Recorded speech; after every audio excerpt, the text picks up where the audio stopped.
حجاج بن یوسف کا خالہ زاد بھائی تھا یہ محمد بن قاسم، جسے فاتح سندھ کہتے ہیں۔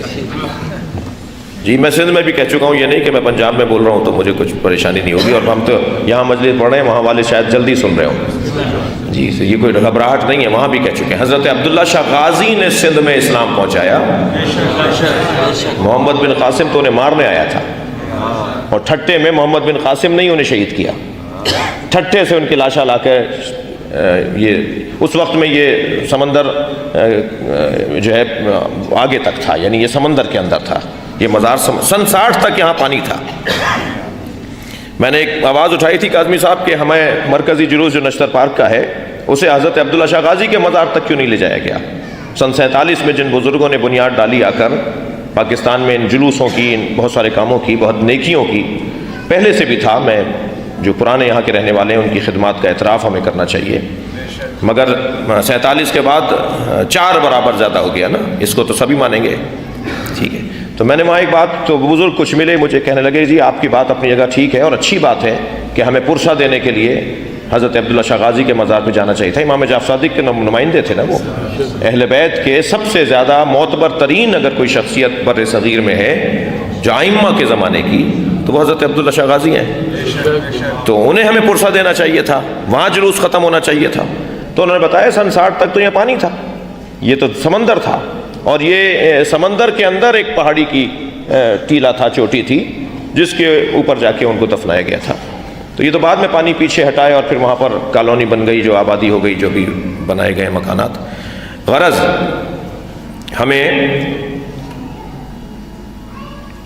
آپ دیکھیں قبر کتنے عرصے کے بعد، 100 سال کے بعد حضرت عبداللہ شاہ غازی کی قبر کا پتہ چلتا ہے، سینہ در سینہ بتایا جاتا تھا، چند لوگ جاتے تھے سلام کرنے کے لیے، آہستہ آہستہ وہ دوسروں کو بتاتے تھے۔ خود حضرت شاہ عبدالعظیم حسنی جن کا مزار شہر رے میں 400 سال کے بعد جا کے ان کی قبر کا پتہ چلا ہے کہ یہ ان کی قبر ہے، وہ سینے والا، خود جناب زینب سلام اللہ علیہ کا مزار، اللہم صل علی